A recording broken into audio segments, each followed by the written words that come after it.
In this episode of Arts and Offers, we're going to be talking about our latest adventure, the Poetry reality show. You know, one of the things I try to do is try to think about new ways to bring poetry into the world, especially in a way that can engage people who traditionally don't interact with poetry. We're also going to be discussing about the value of smaller events versus larger events.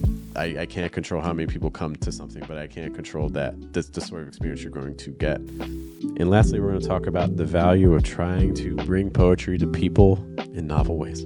Like, there's all these interactions that are unpredictable, and they're sparked by poetry.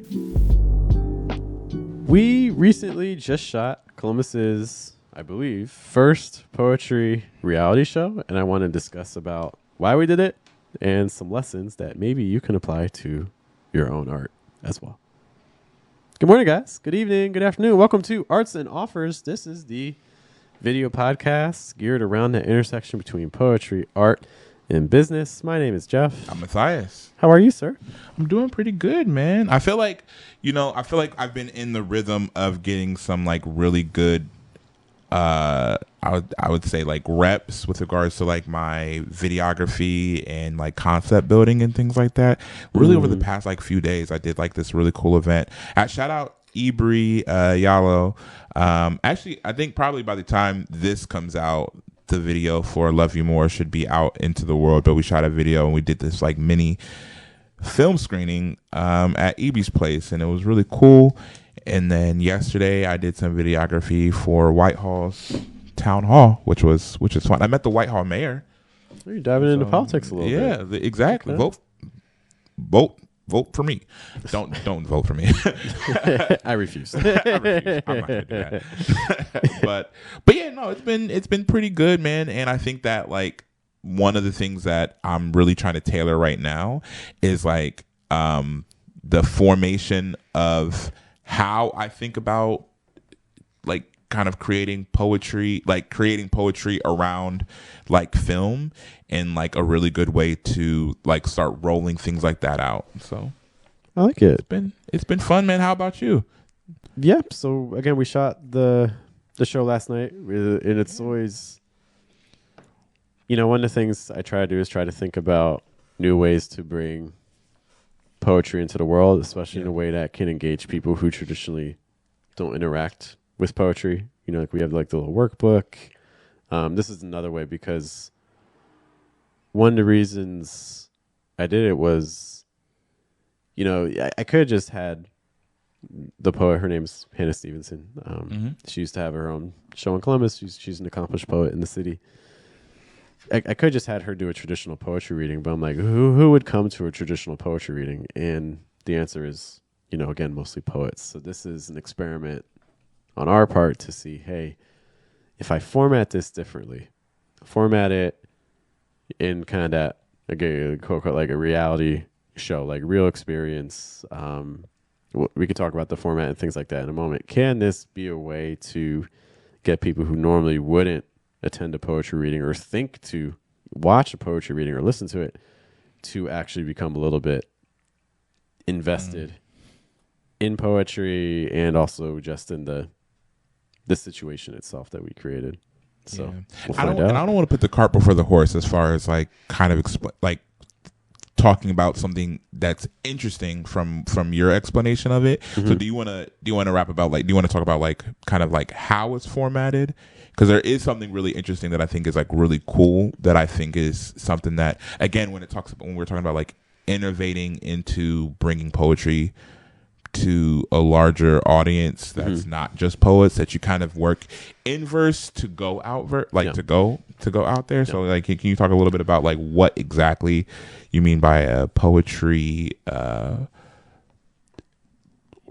don't want to like mess it up, but like just like this, like just the idea of like kind of like what they were doing in here. And that kind of thing. So I think one of the reasons people are drawn reality to show is the word I was reality. Yeah, I think one of the reasons why people are drawn to reality shows is one, the reality. So it's you're capturing the raw moment, and you're capturing the genuine reactions of people. Yeah. Which also sort of implies that people are going to be experiencing something that they weren't prepared for.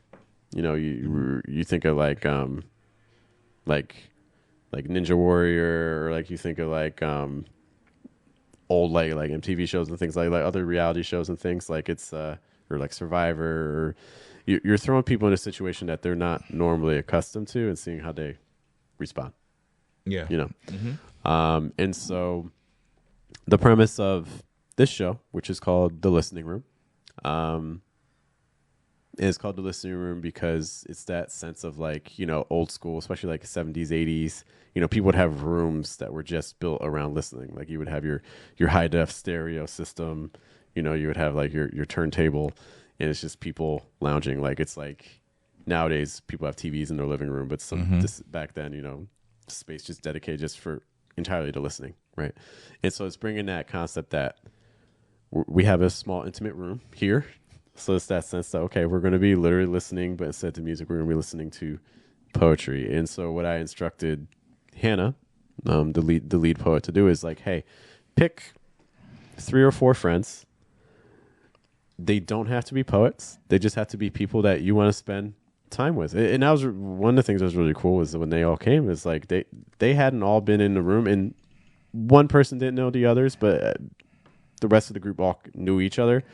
And that's one of the things is that like, oh, we haven't seen you in so long. And I think that's the other thing that is key with reality TV and like shows in general is that it takes on a story. And so the story of the evening is, hey, we're a group of friends that haven't seen each other in this capacity in a long time. It's almost like a wedding where it's like you bring in people from all circles of your life. And that's probably the only time where you get all those different circles coming into one space to celebrate you know, because people are willing to travel for an event like that. And so this is, we're bringing in people that the poet may not have seen for a while, and we're seeing that interaction. So it's the joy of sharing space with people that we care about, doing an art form or a passion that we have. And what I told the poet to do is, so I was like, Hannah, for each person that comes, I need you to select one specific poem for that person. So then it also becomes the story of, I picked this poem for you. This is why I picked this poem. And so what it does is, I think it takes the traditional poetry reading, which very often doesn't really have a story around it. You know, you can make like a theme, or you can make something to kind of make the pieces cohesive. But at the end of the day, there's not really a story in terms of why people are here. We're here because this is an event where we just do readings. Whereas this suddenly takes on an additional emotional layer that I think is going to resonate with people, because you may not have been in the room with us, but you can resonate with that concept of like, oh, I have this friend that I haven't seen in a long time that may or may not know one aspect of myself that's crucial, that's really vital to me, and I get to share that with them. And you can put yourself in that situation. Yeah, I think so. I mean, just to kind of like piggyback off of that, which is like, which I guess that's what I was like kind of leading with. I think about like the typical audience for a poetry show, and not even just the makeup of it, but like how they get there. They get there because they're like, I want to hear or see a specific poet, right? Whereas this is like, the poet is like, I want to hear or see specific people, because this is like, this is what I'm directing my poems towards specific people. And then it also kind of gives it this extra layer, because what we don't, you know, as the audience, you know, I don't imagine maybe this happened in this space, but for the audience, they don't know, like, there could be some kind of possibly negative underpinnings behind, like, hey, like, I want to share this argument that we had 5 years ago, inspired this poem that I wrote, and maybe we're past it now, but I want to share this with you to kind of show you. So like, now you get an opportunity for much more interesting underpinnings behind, like, you know, people's relationships and things like that. And it's also, it's like, as as an artist, we can relate to other artists in that, we have feelings and we express feelings, and we're doing the thing that a lot of people maybe don't do, which is getting on stage and sharing them. But the actual context of those relationships, being in the space, being inside of the room, again, when it comes to like reality TV, I think the thing that is really interesting, and it also makes reality TV like this extra dimension outside of even reality, which is this introduction of like observation, and like now, like not only observation, but it's like permanence. It's like we're recording this observation. Yeah. So it's like it's this other thing that's not even really just reality. It's like, I don't even know what to really call it. It's like this other dimension, like between reality. But yeah, so it's just like this idea that all these things can be happening, and we're putting poetry as kind of the centerpiece, or not even maybe the center. It's the language that is being like inserted into this space, which is really cool and is really inventive, which is the reason why I was saying that, like, just this idea that, you took the fact of poetry and you're kind of putting it into we were talking about this other day, putting it into the Wi-Fi, or putting it into the ether, and saying like, this is another delivery system and method behind sharing the work. Yeah, because I like what you mentioned about language. Like, one of the things that I tell like my students, so again, just like as an ESL teacher, is that a lot of people, if they sign up for a language class, then everything is just around the language. Yeah. But if if you're serious about learning a language, in some ways those sorts of classes aren't really productive. What's even more productive is, instead of taking an English class to learn grammar, what if you sign up for like an art class in English? Because now you have to interact with native speakers. Now the language doesn't become the goal, the art's the goal, but the language is still necessary because it's the vehicle to achieve the goal. Yeah. And so with this sort of thing, what it does is the poetry is the vehicle for connection among friends. It's like, if we think of movies, like if we think of Star Wars, again, like I always think of Star Wars. Always Star Wars and Roman Empire. Yeah. Star Wars is happening during a war between an empire and the Rebel Alliance, but what ends up becoming the story is, a boy finding out who his father is and trying to save him, and learning more, like it's the relational aspect. So the central thing suddenly becomes the backdrop. It colors everything, but it's not the central focus. And that's what this allows it to do. It's like, okay, you don't like poetry. You don't know anything about poetry. Doesn't matter, because you can just hear this poet talk to their friends and say, hey, I made this for you, or I chose this poem for you. And the person has no idea what they're about to hear. Yeah. And then after, it's like, oh my gosh, that makes me think of this. And that's what happened during the interaction, right? It's like a poem would be shared. And then it wasn't even just that the person that was being read to, it was the whole group would kind of comment and resonate with, which is also really beneficial because the group, it was all women, and I couldn't help but imagine, like, if it was like you, me, and a couple other people, like, we'd be probably roasting each other and things like. But it was a very wholesome. This is absolutely accurate, 100%. It was just the energy was very wholesome. There were some tears. They were all moms, so they were reflecting on just like aspects of motherhood and their kids and things like that. So it's just, and like for me. Like, and this is, again, where the reality comes in. I had no idea the conversation was going to go this way. No one knew the conversation was going to go this way.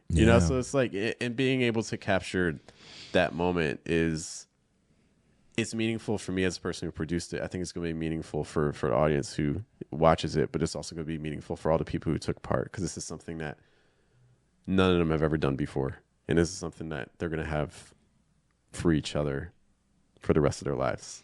And that's really cool. Yeah, I even think about like some of the things that, and I feel like you're like the person that I think pushes a lot of these thoughts, like now when I'm thinking about like production, or I'm thinking about what I can make out of other things. I think about like, whatever Hannah created in like, because how many poems was it? So she had 3 friends, so it's 1 poem for each friend. So One 3 poem. poems. That's cool. So it's like, and I mean, you could do it as a collection kind of either way, but like I think about the evolution of this project and like how it can kind of evolve, like this idea that let's say it evolves to like a set where you have like, let's say 15 people. I don't know. I don't know, like, like maybe like the vision, but it's like that set is now, you can make that into a collection that is like, this is a collection that had like this. It was a very intentional curation because it was like around these people. It was the people that are present. They are the collection. They are the collection of poems. They're the collection of people, the ideas, the feelings that are kind of like involved there. And it just, again, it kind of, and I want to ask you, because I think that like even what you were saying before, where it's like, because the goal isn't the language, the goal is like you have this other goal, but the language is how you navigate. I think about Karate Kid, the one, and I'm thinking specifically because I saw the other. I've seen the first Karate Kid, but the one that's most recent in memory is the one with Jaden Smith. And in that Karate Kid, it's like the instructor, like Jaden had this really hard time like listening to his mom and like putting the coat on the hanger or something like that. When he like came in, he would always like throw it on the floor. And like in the movie, like, the instructor is like, you have to respect your mom. Like, and what he does is he's like, as a punishment, he put this coat rack in the middle of this little kind of square thing. And he would literally tell him, you have to pick up the coat, put it on the coat rack.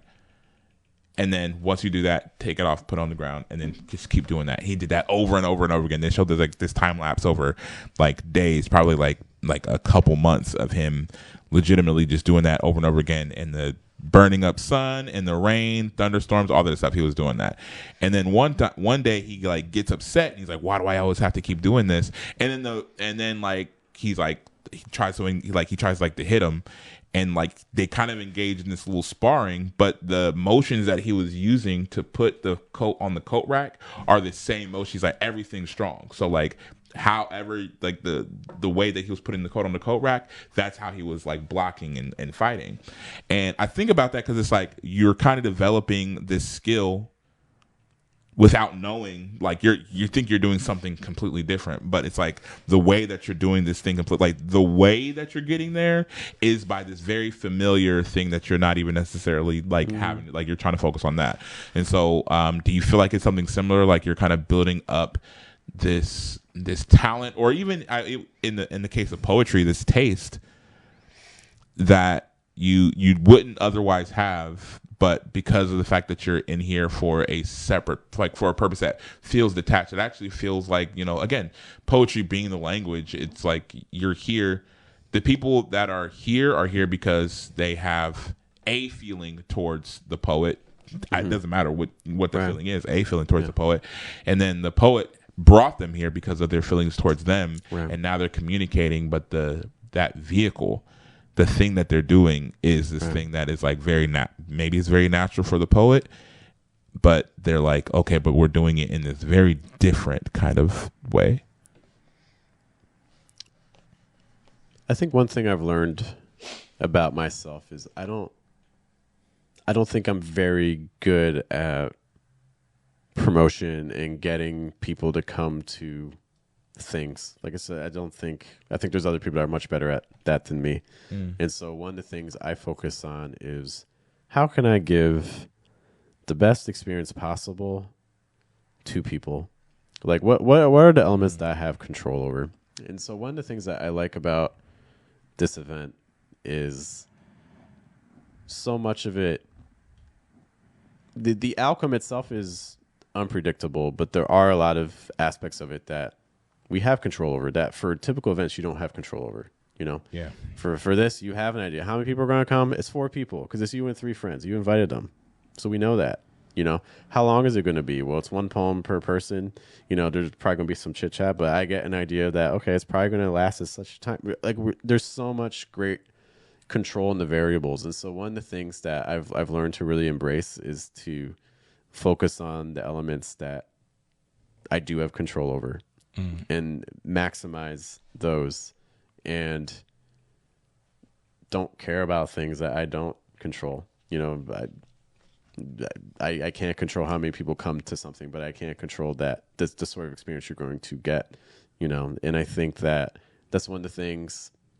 And I don't think it's just me. I think it's a lot of, especially poetry shows right now are struggling, I think, by and large. I remember talking about this with JG at some of the shows that he was featuring at recently, and looking at just other poetry shows like Stevie's and things like that. It's always been hard to get people to come out to events. It's only harder now, and it's only going to get harder. It's really hard to get people to come out. So that means that I think that embracing kind of small scale events like this that can be regular, but really curating the experience around that and making the size the benefit instead of something that's detrimental or something to feel negative about. And so I think this is just another thing. Like the poets really liked it. Like Hannah was talking about, oh, this kind of reminds me of like Tiny Desk, like NPR, like for their music concerts and things like that, and so I think what we're seeing is that the smaller event isn't something to run from. It's actually something to embrace because it allows for deeper connection. If it had been a traditional poetry reading, they wouldn't have gotten that same experience. It would have been a less valuable experience for all of them, Yeah. And so I'm really focused on how can I give the people that attend the things that I create truly treasure them, in a memorable way. And so that's the thing that I think that that's the skill that I think I'm developing.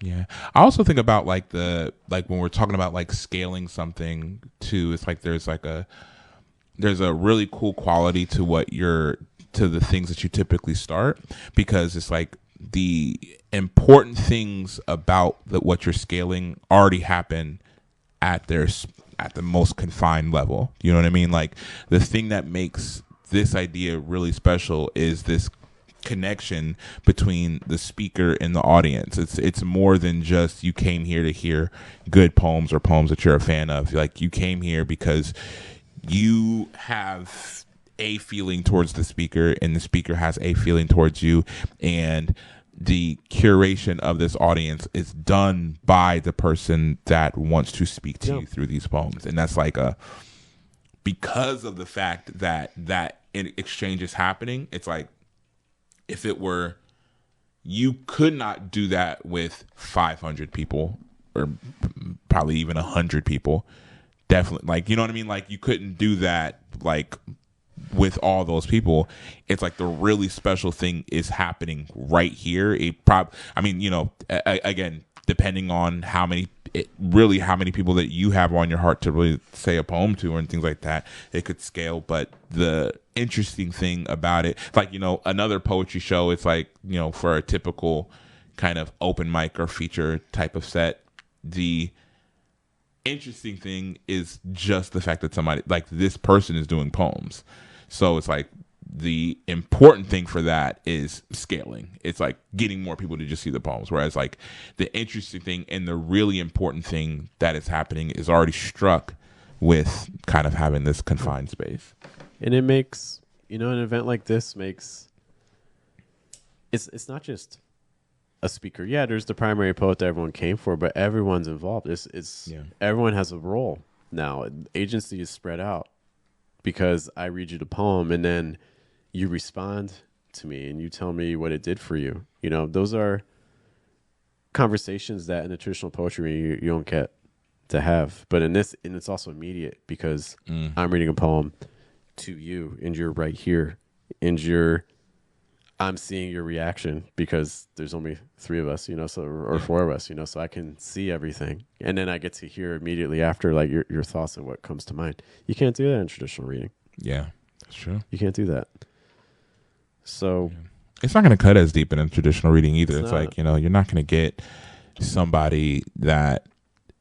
And you know what? It's actually funny. I think like one of the things that I think seeing, I think somebody's work like Ajane's work kind of up close from its like idea phase to its performance stage is really interesting because it's like, I think that when Ajane is like a writer who I think that because she is very much so like leaning into like her identity as like a daughter and a sister, and in just general like family, you know what I mean? I think that a lot of the stuff that she's doing kind of strikes people in the audience because it's like she's really good at kind of accessing those kind of like really intimate like emotions.